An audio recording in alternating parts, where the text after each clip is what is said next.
One surprising sensation defines what it feels like to stand just 3 miles from one of the biggest rocket launches of all time, and that's how it was with SpaceX's Falcon Heavy. We stood atop the roof of NBC's media building, 3 stories up from the ground and cooked by the sun as delays pushed back the targeted launch time.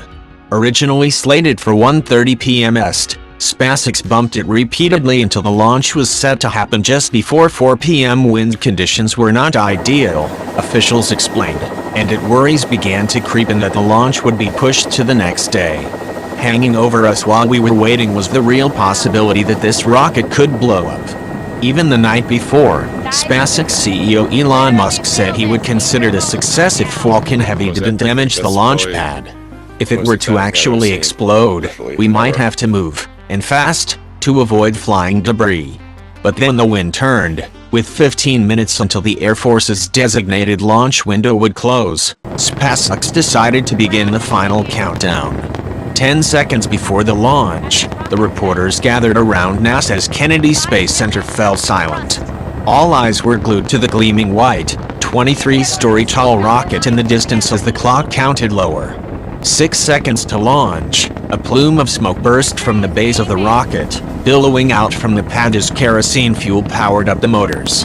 4 seconds. The plume of smoke tripled in size, as all 27 of Falcon Heavy's engines came to life. 0. The strong back arm holding the rocket vertical slipped away. In silence, Falcon Heavy slowly rose, breathing fire from its 3 cores, the flames pouring from its base nearly too bright to watch. Yet, as Musk's rocket began to pick up speed, the only initial sound came from the cheers and whistles of the thousands gathered at Kennedy. And then, with Falcon Heavy streaking away, 20 seconds after liftoff, the ground began to shake.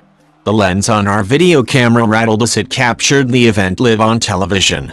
We felt the roar more than we heard it, the sound drowning out the crowds and hitting us in the chest as if we were leaning into a rock concert loudspeaker. Falcon Heavy flew out of sight, becoming the most powerful commercial rocket in history.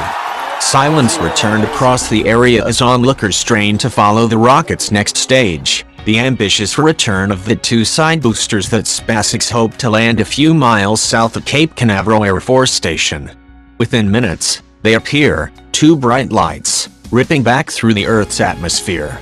The boosters blinked side by side for a few seconds, winding their way to the ground in a dance of aerial acrobatics.